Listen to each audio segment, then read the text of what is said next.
Hello. ഈ പോകുന്ന പോക്ക് പിന്നെ എവിടേക്കുമല്ല, എന്റെ സ്വന്തം ഭർത്താവിന്റെ വീട്ടിലേക്കാണ്. ഏകദേശം 1 മാസത്തിന് ശേഷമാണ് ഞാനിപ്പോ അവിടേക്ക് പോകുന്നത്. വേറെ ഒന്നും കൊണ്ടല്ല, ചെറിയൊരു പരിപാടിയുണ്ട്. അപ്പൊ 2 ദിവസം വീട്ടിൽ പോയി നിന്നിട്ട് പരിപാടിയൊക്കെ കൂടിയിട്ട് തിരിച്ചു വരാന്ന് വിചാരിച്ചിട്ട് പോകുന്ന പോക്കാണ്. പക്ഷെ ഈ ഇരുത്തം ഞങ്ങൾക്ക് 1/2 മണിക്കൂറോളം ഇരിക്കേണ്ട വന്നിട്ടുണ്ട്. കാരണം അച്ഛനും അച്ഛന്റെ അനിയനെയും കൂട്ടിയിട്ടാണ് ഞാൻ ഇന്ന് പോകുന്നത്. കാരണം ഞാൻ അവിടെ ഇറങ്ങിക്കഴിഞ്ഞാൽ അച്ഛൻ ഒറ്റയ്ക്ക് ഇങ്ങോട്ട് ഡ്രൈവ് ചെയ്യേണ്ടതെന്ന് വിചാരിച്ചിട്ട് അച്ഛന്റെ അനിയനെയും കൂടിയും കൂട്ടിയതാണ്.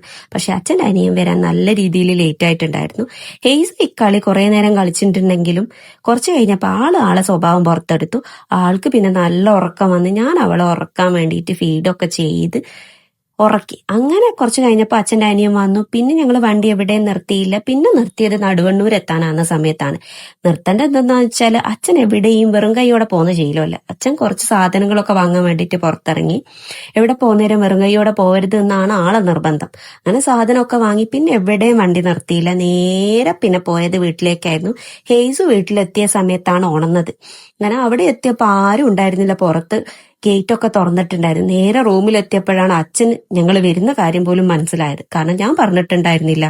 കർക്കിടകത്തിന്റെ എല്ലാ ഒരുക്കങ്ങളും അമ്മ ചെയ്തിട്ടുണ്ടായിരുന്നു. അങ്ങനെ വീട്ടിലെത്തി അവർക്കുള്ള ചായയും കാര്യങ്ങളൊക്കെ ഒരുക്കി അവര് നല്ല തള്ളലിലാണ്.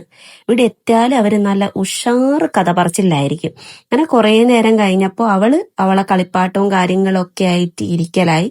അങ്ങനെ കുറെ നേരം അവളുമായിട്ട് കളിച്ചതിന് ശേഷമാണ് അച്ഛനും മാപ്പനും ഒക്കെ ഇറങ്ങിയത്. കുറച്ച് വിഷമമുണ്ട്, കാരണം ഇവര് പോകുമ്പോൾ ഇത്രയും ദിവസം അവിടെ നിന്നതല്ലേ, അതിൻ്റെതായിട്ടുള്ള ബുദ്ധിമുട്ടുണ്ട്. ഇപ്പൊ 2 ദിവസം നിന്നിട്ട് പിന്നെ അങ്ങോട്ടല്ലേ പോകുന്നതെന്ന് വിചാരിച്ചിട്ട് അതുകൊണ്ട് പിന്നെ വലിയ കുഴപ്പമില്ല. ഹെയ്സ് പിന്നെ അവിടെ എത്തിയപ്പോ കാല് മാറി. പിന്നെ ലോകത്തായി, ബെല്ലിയായി. അവക്ക് പൂച്ചക്കുട്ടി നായ്ക്കുട്ടി എന്ന് വെച്ചാൽ ഭയങ്കര ഇഷ്ടമാണ്. പിന്നെ അവര് ടാറ്റയും ബയ്യൊക്കെ പറഞ്ഞ് പോയി. പിന്നെ ഞാൻ എല്ലാ റൂമിലേക്ക്, എന്റെ റൂമിന്റെ അവസ്ഥ എന്തൊക്കെയാന്ന് നോക്കാൻ വേണ്ടി പോയതാ. നോക്കുമ്പോൾ നല്ല പൊടിയും കാര്യങ്ങളൊക്കെ ഉണ്ടായിരുന്നു. അതൊക്കെ ക്ലീൻ ആക്കി. ഇതാണ് ഞങ്ങളെ റൂം. ഈ റൂമാണ് ശരിക്കും പറഞ്ഞാൽ ഞങ്ങളെ സ്വർഗം. ഇനി ഇത്രയേ ഉള്ളൂ വീഡിയോ. Thank you.